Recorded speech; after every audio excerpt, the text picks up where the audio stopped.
ஓம் சாந்தி. இன்றைய சாகார முரளியிலிருந்து முக்கிய கருத்துக்கள். இன்றைய முரளியின் தேதி 15/1/2025. சிவபாபா சொல்கிறாங்க, இனிமையான குழந்தைகளே, குழந்தைகளாகிய உங்களது புத்தியை தூய்மையாக்குவதற்காக தந்தை வந்திருக்கின்றார்.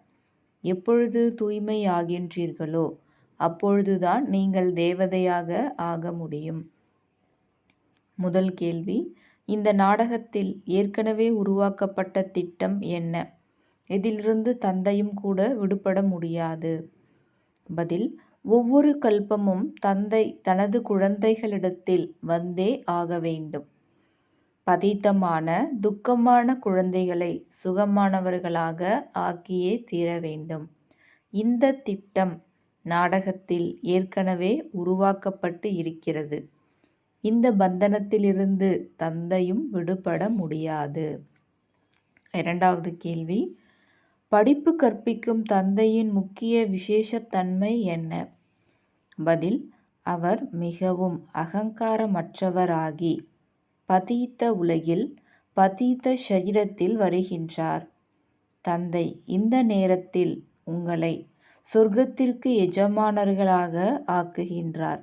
பிறகு நீங்கள் அவருக்கு துவாபர யுகத்தில் தங்க கோவில் கட்டுகிறீர்கள். பாட்டு, இந்த பாவம் நிறைந்த உலகிலிருந்து. ஓம் சாந்தி. இனிமையிலும் இனிய குழந்தைகள், இந்த பாட்டை கேட்டீர்கள்.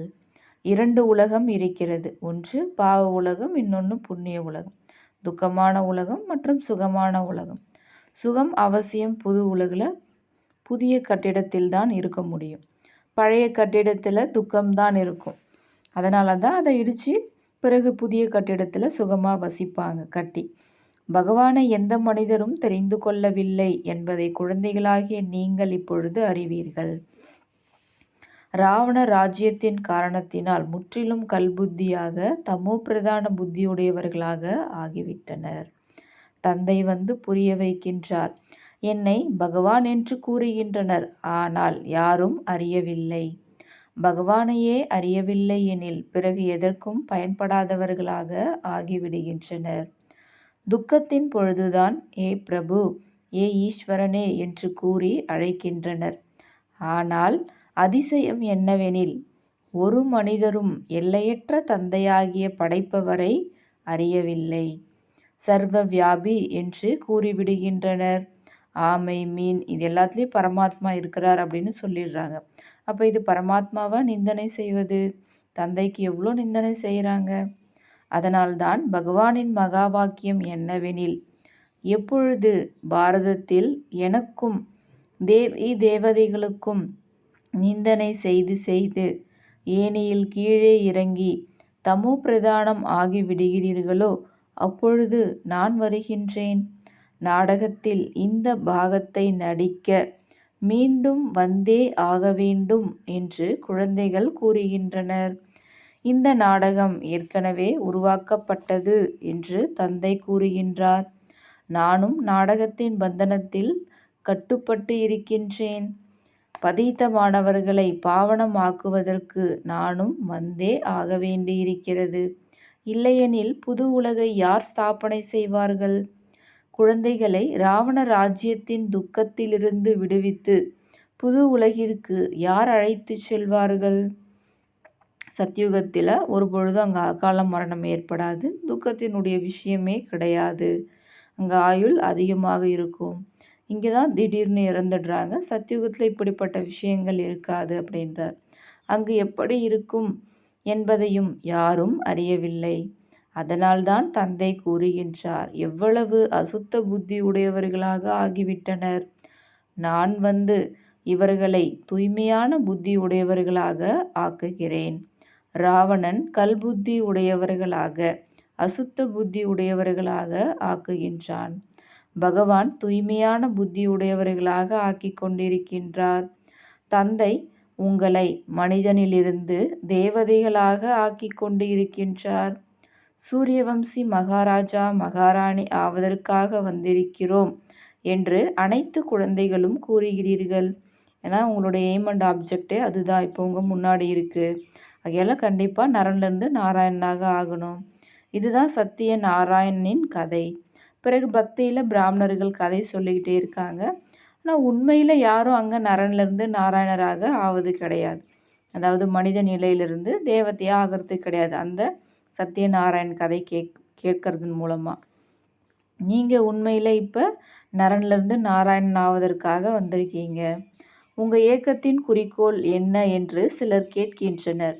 நரனிலிருந்து நாராயணன் ஆவதுதான் எமது குறிக்கோள் என்று கூறுங்கள். கேட்கறவங்கிட்ட இந்த மாதிரி சொல்லுங்க அப்படின்றார். ஆனால் பாபா சொல்கிறாங்க, இது ஒரு இயக்கம் கிடையாது, இது ஒரு குடும்பம். ஏன்னா இதில் தாய் தந்தை இருக்காங்க, பிறகு குழந்தைகளாகி நாம் இருக்கோம். நீங்கள் தான் தாய் தந்தை என்று பக்தி மார்க்கத்தில் பாடினீர்கள். ஏ அப்பா, ஏ தாய் தந்தையே, நீங்கள் எப்போ வருவீங்களோ அப்போ நாங்கள் உங்ககிட்டேருந்து சுகமான உலகை அடையிறோம். நாங்கள் உங்ககிட்டேருந்து உலகத்துக்கே எஜமானராக ஆகிறோம், அந்த ஆஸ்தி அடைஞ்சு அப்படின்றது இப்போ நம்ம புரிஞ்சுருக்கோம். இப்போ நீங்கள் உலகிற்கு எஜமானராக ஆகிறீங்க இல்லையா, அதுவும் சொர்க்கத்தில். இப்படிப்பட்ட தந்தையை பார்க்கின்ற பொழுது குஷியினுடைய அளவு எவ்வளவு அதிகரிக்கணும். இந்த எல்லையற்ற தந்தை எல்லையற்ற ஆஸ்தி கொடுக்குறார். அதுவும் ஒரு பிறவி 2 பிறவியில் 21 பிறவிக்கு. அப்பா சொல்கிறாங்க, நான் உங்களை தெய்வீக வம்சத்தினர்களாக ஆக்குகின்றேன். ராவணன் அசுர வம்சத்தினர்களாக ஆக்குகிறான். நான் ஆதி சனாதன தேவி தேவதா தர்மத்தை ஸ்தாபனை செய்கிறேன்.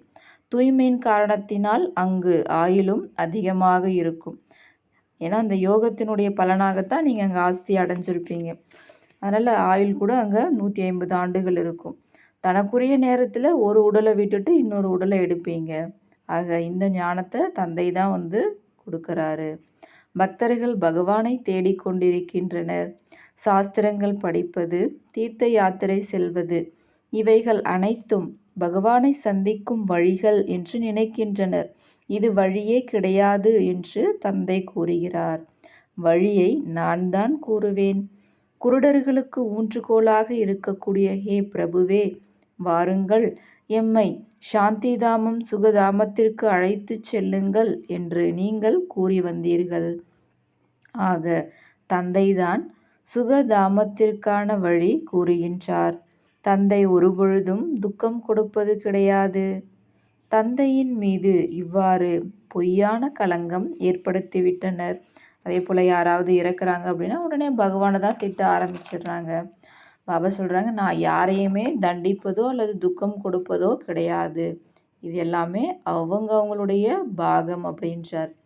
நான் எந்த ராஜ்யத்தை ஸ்தாபனை செய்கிறேனோ அங்கு அகால மரணம், துக்கம் போன்றவைகள் ஒருபொழுதும் இருக்கவே இருக்காது. இப்போ இந்த உலகத்தில் இருக்கக்கூடிய தந்தையே குழந்தைகள் கஷ்டப்படுறது, துக்கப்படுறத விரும்ப மாட்டாங்க. அதுபோல் அனைத்து ஆத்மாக்களுடைய தந்தை சிவ பரமாத்மா, அவர் எப்படி ஆத்மாக்களாகிய நாம் துக்கப்படுறத கஷ்டப்படுறத விரும்புவார்? குழந்தைகளுக்கு அவரே எப்படி துக்கம் கொடுப்பார்? ஆகையால் அதனால தான் அவர் சொல்கிறாரு, நான் உங்களுக்கு சுகமான ராஜ்யத்தை, அந்த உலகத்தை தான் ஸ்தாபனை செய்கிறேன். உங்களுக்காக உருவாக்கப்பட்ட அந்த உலகத்தில் அகால மரணம், துக்கம்லாம் இருக்காது அப்படின்றார். சங்கம் யுகம் புருஷோத்தம யுகம் என்று கூறப்படுகிறது என்பது மனிதர்களுக்கு தெரியாது. பக்தி மார்க்கத்தில் பக்தர்கள் புருஷோத்தம மாதம் என்று உருவாக்கிவிட்டனர். உண்மையில் இருப்பது புருஷோத்தம யுகமாகும். அந்த மாதத்தில் மனிதர்கள் அதிகமாக பக்தி செய்வாங்க, இந்த கணக்கை சேமிக்கணும் அப்படின்றதுக்காக. அதே போல் பாபா சொல்கிறாரு, இப்போ இருக்கிறதே இந்த சங்கம யுகம், புருஷோத்தம யுகம். இதுதான் இந்த முழு கல்பத்துக்கும் நாம் சேமிப்பு செய்கிறதுக்கான யுகம். இதில்தான் தந்தை உயர்ந்ததிலும் உயர்ந்தவர்களாக ஆக்குகின்றார்.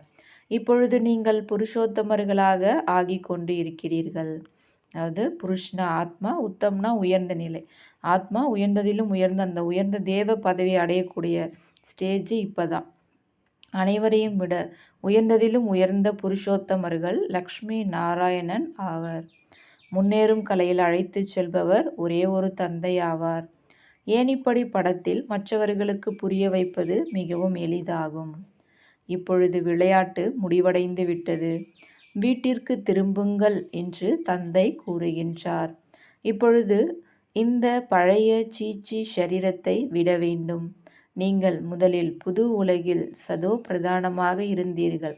பிறகு 84 பிறவிகள் எடுத்து தமோ பிரதான சூத்திரர்களாக ஆகிட்டீங்க.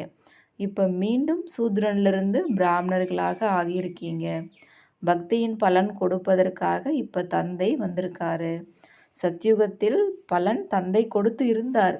தந்தை சுகம் கொடுக்கும் வள்ளல். பதித்த பாவனையராகிய தந்தை வந்திருக்கின்றார் எனில் முழு உலக மனிதர்கள் மட்டுமின்றி இயற்கையும் சதோ பிரதானமாக ஆக்குகின்றார். ஏன்னா இப்போ இயற்கையும் தமோ பிரதானமாக இருக்குது. அதனால் தானியம் கூட அதிகமாக கிடைக்கிறது இல்லை. ஆனால் இதெல்லாம் இறைவன் தான் செய்கிறார் அப்படின்னு அவங்க நினைக்கிறாங்க. அதுக்காக வேண்டி யாகம் வளர்க்குறாங்க, நிறையா பக்தி பூஜையெல்லாம் பண்ணுறாங்க. ஆனால் இதனால் அதிகமாக அடுத்த வருஷம் கிடைக்கும் அப்படின்ற அந்த நம்பிக்கையினால் செய்கிறாங்க. பட் இதனால் எதுவும் ஏற்படுறது கிடையாது. இயற்கை சீற்றங்களை யார் என்ன பண்ண முடியும்? வெள்ளம் வரும்பொழுது வரும், பூகம்பம் நிகழும், வியாதிகள் வரும், இரத்த நதி ஓடும். இது அதே மகாபாரத யுத்தம் அப்படின்றார். நீங்கள் உங்களது ஆஸ்தியை எடுத்துக்கொள்ளுங்கள் என்று தந்தை கூறுகின்றார். நான் குழந்தைகளாகிய உங்களுக்கு சொர்க்கத்தின் ஆஸ்தி கொடுப்பதற்காகவே வந்திருக்கின்றேன். மாயை ராவணன் சாபம் கொடுக்கிறது, நரகத்தின் ஆஸ்தியை கொடுக்கிறது. இந்த விளையாட்டும் உருவாக்கப்பட்டு இருக்கிறது. தந்தை கூறுகின்றார், நாடகப்படி நான் சிவாலயம் ஸ்தாபனை செய்கிறேன். இந்த பாரதம் சிவாலயமாக இருந்தது, இப்பொழுது விகார உலகமாக இருக்கிறது. விஷக்கடலில் மூழ்கி ஏமாற்றம் அடைந்து கொண்டே இருக்கின்றனர். பாபா நம்மை சிவாலயத்திற்கு அழைத்து செல்கிறார் என்பதை இப்பொழுது குழந்தைகளாகிய நீங்கள் அறிவீர்கள். ஆக இந்த குஷி இருக்க வேண்டுமல்லவா? நமக்கு எல்லையற்ற பகவான் கற்பித்து கொண்டு இருக்கின்றார். ஆக பாபா நம்மளை சிவாலயத்துக்கு கூட்டிகிட்டு போகிறாரு அப்படின்ற அந்த குஷி இருக்கணும். அதே போல் எல்லையற்ற பகவானே இப்போ நமக்கு படிப்பு சொல்லி கொடுத்துட்ருக்காருன்ற இந்த குஷியும் இருக்கணுன்றார். நமது இனம் உயர்ந்ததிலும் உயர்ந்தது ஆகும். இதிலிருந்து தான் மற்ற இனங்கள் உருவாகின்றன. ஆதி சனாத்தன் என்பது எந்த தர்மம், எந்த இனமாக இருந்தது என்பதை புரிந்து கொள்வது கிடையாது. ஆதி சனாதனர்கள் அப்படின்னா தேவி தேவதா தர்மத்தினுடைய இனத்தை சேர்ந்தவர்கள். பிறகு 2வது நம்பரில் சந்திரவம்ச இனத்தவர்கள். பிறகு அதுக்கப்புறம் துவாபர யுகத்திலேருந்து இஸ்லாம் வம்சத்தினுடைய இனத்தவர்கள். இந்த முழு மரத்தினுடைய ரகசியம் வேறு யாருமே புரிய வைக்க முடியாது. இப்போ பாருங்கள் எத்தனை இனங்கள் இருக்குது, அதாவது எவ்வளோ கிளைகள் இருக்குது. அது பல வகையான தர்மங்கள் கொண்ட மரம் இது அப்படின்றார். இந்த விஷயங்களை தந்தை தான் புத்தியில் அமரச் செய்கிறார். இது படிப்பாகும். இது தினமும் படிக்க வேண்டும். பகவானின் மகா வாக்கியம், நான் உங்களுக்கு ராஜயோகம் கற்பித்து ராஜாவிற்கெல்லாம் ராஜாவாக ஆக்குகிறேன். அழியக்கூடிய செல்வங்களை தானம் செய்வதன் மூலம் பதீத்த ராஜாவாக ஆகிவிட முடியும். நான் உங்களை அந்த அளவிற்கு தூய்மையாக ஆக்குகின்றேன். அதாவது நீங்கள் 21 பிறவிகளுக்கு உலகிற்கு எஜமானர்களாக ஆகிறீர்கள். பகவான் சொர்க்கத்தை ஸ்தாபனை செய்கிறார் எனில் மாயையும் தனது சொர்க்கத்தை காண்பிக்கின்றது. இவை அனைத்தும் மாயையின் பகட்டு ஆகும். இது வீழ்ச்சியடைய வேண்டும். எவ்வளவு சக்தி வாய்ந்ததாக மாயை இருக்கிறது. நீங்கள் அதனிடமிருந்து முகத்தை திருப்பிக் கொள்ள வேண்டும். தந்தை ஏழை பங்காளனாக இருக்கின்றார். செல்வந்தர்களுக்கு சொர்க்கமாகும் அப்படின்னு அவங்க நினச்சிக்கிறாங்க. ஏன்னா இங்கேயே அவங்ககிட்ட எல்லா பொருளும் இருக்குது, அதனால் நம்மக்கிட்ட இல்லாத பொருள் என்ன, அதனால் இதையே சொர்க்கம்னு நினச்சிக்கிறாங்க. ஏழைகள் பாவம் நரகத்தில் இருக்கின்றனர். ஆக இப்பொழுது நரகவாசிகளை சொர்க்கவாசிகளாக ஆக்க வேண்டும். ஏழைகள் தான் ஆஸ்தியை அடைவர். பாரதம் எவ்வளவு பிச்சைக்கார நாடாக விட்டது. பாரதம்தான் செல்வம் மிக்கதாக இருந்தது. ஒரே ஒரு ஆதி சனாதன தர்மம் இருந்தது. நான் அனைவருக்கும் சத்கதி அளிக்கின்றேன் என்று தந்தை புரிய வைக்கின்றார். இவரிடம் பிரவேசமாகி வருகின்றேன். இந்த பிரம்மா சாக்காரி ஆவார். இவரே பிறகு சூட்ச்ம வதனவாசி ஃபரிஸ்தாவாக ஆகின்றார். அவர் அவ்யக்தமானவர், இவர் வியக்தமானவர். யார்? சிவபாபா அவ்யக்தமானவர்னா நிராகாரமானவர், வியக்தமானவர்னா ஷரீரதாரி பிரம்மாவை குறிக்குது. தந்தை கூறுகின்றார், நான் பல பிறவிகளின் கடைசியில் வருகின்றேன். யார் நம்பர் 1 பாவனமாக இருந்தாரோ அவரே நம்பர் 1 பதீத்தமாக ஆகின்றார். நான் இவரிடத்தில் வருகின்றேன். ஏனெனில் இவர்தான் பிறகு நம்பர் 1 தூய்மையாக ஆக வேண்டும். நான் பகவான் அல்லது இன்னாராக இருக்கிறேன் என்று இவர் ஒருபொழுதும் கூறியது கிடையாது. யார்? பிரம்மா. நான் தான் பகவான் அப்படின்னு சொன்னது கிடையாது. நான் இவரது உடலில் பிரவேசம் செய்து இவர் மூலமாக அனைவரையும் சதோபிரதானமாக ஆக்குகிறேன் என்று தந்தையும் கூறுகின்றார். சிவபாபா தான் சொல்கிறார், நான் இந்த பிரம்மாவுடைய உடலில் உங்களை எல்லாருமே சதோபிரதானமாக ஆக்குறேன் அப்படின்றார். நீங்கள் அஷரீரியாக வந்தீர்கள், பிறகு 84 பிறவிகள் எடுத்து நடிப்பு நடித்தீர்கள், இப்பொழுது திரும்பி செல்ல வேண்டும் என்று தந்தை குழந்தைகளுக்கு புரிய வைக்கிறார். தன்னை ஆத்மா என்று உணருங்கள், தேக அபிமானத்தை நீக்குங்கள், நினைவு யாத்திரையில் மட்டுமே இருக்க வேண்டும், வேறு எந்த கஷ்டமும் கிடையாது. யார் தூய்மையாக ஆவார்களோ, ஞானம் கேட்பார்களோ அவர்கள்தான் உலகிற்கு எஜமானர்களாக ஆவார்கள். எவ்வளவு உயர்ந்த பள்ளிக்கூடம்! இந்த நேரத்தில் உங்களை சொர்க்கத்திற்கு எஜமானர்களாக ஆக்குகிறேன். பதீத்த சரீரத்தில் அமர்கின்றேன். பிறகு பக்தி மார்க்கத்தில் நீங்கள் என்னை சோமநாத கோவிலில் அமரச் செய்கிறீர்கள். தங்கம் வைரத்தினால் கோவில் கட்டுகிறீர்கள். ஏன்னா நம்ம பாபா தான் சொர்க்கத்துக்கே எஜமானராக ஆக்கினார் அப்படின்னு தெரியும்.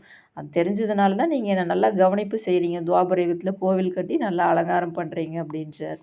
இந்த அனைத்து ரகசியங்களையும் புரிய வைத்து இருக்கின்றார். பக்தி முதலில் கலப்படமற்று இருந்தது. அப்போ துவாபர யுகத்தில் ஸ்டார்டிங்கில் ஒரே ஒரு சிவ வழிபாடு மட்டும்தான் இருந்தது. அதுதான் சொல்கிறார். பிறகு கலப்படம் ஆயிடுச்சு. இன்றைய நாட்களில் பாருங்கள், மனிதர்களுக்கும் பூஜை செஞ்சிட்ருக்காங்க. கங்கை கரையில் சிவோகம்னு சொல்லி உட்காந்துடுறாங்க.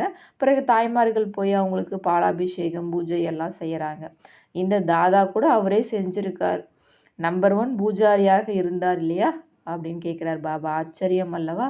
தந்தை கூறுகின்றார், இது ஆச்சரியமான உலகமாகும். சொர்க்கமாக எப்படி ஆகிறது, நரகமாக எப்படி ஆகிறது, அனைத்து ரகசியங்களையும் குழந்தைகளுக்கு புரிய வைத்து கொண்டே இருக்கின்றார். இந்த ஞானம் சாஸ்திரங்களில் கிடையவே கிடையாது. அது தத்துவ சாஸ்திரங்களாகும். இது ஆன்மீக ஞானமாகும். இதை ஆன்மீக தந்தை மற்றும் பிராமணர்களாகிய உங்களைத் தவிர வேறு யாரும் கொடுக்க முடியாது. மேலும் பிராமணர்களாகிய உங்களைத் தவிர வேறு யாரும் இந்த ஆன்மீக ஞானத்தை அடையவும் முடியாது. எதுவரை பிராமணன் ஆகவில்லையோ அதுவரை தேவதையாகவும் ஆக முடியாது. பகவான் நமக்கு படிப்பு கற்பிக்கின்றார். கிருஷ்ணர் அல்ல என்ற குஷி குழந்தைகளாகிய உங்களுக்கு அதிகம் இருக்க வேண்டும். நல்லது. இனிமையிலும் இனிய தேடி கண்டெடுக்கப்பட்ட செல்ல குழந்தைகளுக்கு தாய் தந்தையுமான பாப் தாதாவின் அன்பு நினைவுகள் மற்றும் காலை வணக்கம். ஆன்மீக குழந்தைகளுக்கு ஆன்மீக தந்தையின் நமஸ்காரம். ஆன்மீக தந்தைக்கு ஆன்மீக குழந்தைகளின் நமஸ்காரம். தாரணைக்கான முக்கிய சாரம். முதல் பாயிண்ட், மாயையின் பகட்டு மிக அதிகமாக இருக்கிறது. இதனிடம் இருந்து தனது முகத்தை திருப்பிக் கொள்ள வேண்டும். நாம் இப்பொழுது புருஷோத்தமர்களாக ஆகிக் கொண்டு இருக்கிறோம். பகவான் நமக்கு கற்பிக்கின்றார் என்ற குஷியில் மெய்சிலிர்த்து போக வேண்டும்.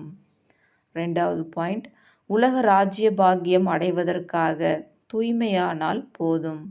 எவ்வாறு தந்தை அகங்காரமற்றவராகி பதீத்த உலகில் பதீத்த சரீரத்தில் வருகின்றாரோ அவ்வாறு பாப்சமான் அகங்காரமற்றவராகி சேவை செய்ய வேண்டும். வரதானம், ஒருவருடன் அனைத்து சம்பந்தங்களையும் பேணக்கூடிய, அனைத்து பற்று கோடுகளிலிருந்தும் விடுபட்ட சம்பூர்ண ஃபரிஸ்தா ஆகுக. ஒருவருடன் அனைத்து சம்பந்தங்களையும் பேணக்கூடிய, அனைத்து பற்று கோடுகளிலிருந்தும் விடுபட்ட சம்பூர்ண ஃபரிஸ்தா ஆகுக. விளக்கம், எப்படி ஒரு பொருளை உருவாக்கும் போது அது உருவாகி தயாராகிவிட்டால் அது தனது பற்றுக்கோட்டை விட்டு விடுகிறது. அதாவது நம்ம ஒரு டிஷ் ரெடி பண்ணுறோம் அப்படின்னா அது நல்லா பக்குவம் ஆயிடுச்சு அப்படின்னா அது வானலில் ஒட்டாமல் திரண்டு வரும். அதுபோல் எந்த அளவு சம்பன்ன ஸ்டேஜின் சமீபமாக வந்து கொண்டே இருக்கின்றீர்களோ முழுமை நிலைக்கு அருகாமையில் வந்து கொண்டே இருக்கீங்களோ அந்த அளவு அனைவரிடமிருந்தும் விலகி கொண்டே செல்வீர்கள். சம்பன்ன ஸ்டேஜுக்கு அருகாமையில் வந்துட்டிங்கன்னா இப்போ மற்றவர்கிட்டருந்து நீங்கள் புத்தி விலகிட்டே போகின்றார். எப்பொழுது அனைத்து பந்தனங்களில் இருந்தும் உள்ளுணர்வு மூலம் விலகி விடுகிறீர்களோ, அதாவது எவரிடத்தும் பற்றுதல் இல்லாமற் போகிறதோ, அப்பொழுது சம்பூர்ண ஃபரிஸ்தா ஆவீர்கள். ஒருவருடன் அனைத்து உறவுகளையும் கடைப்பிடிப்பதுதான் சென்று சேர வேண்டிய இலக்காகும். இதன் மூலம்தான் கடைசி ஃபரிஸ்தா வாழ்க்கையின் குறிக்கோள் சமீபத்தில் அனுபவம் ஆகும்.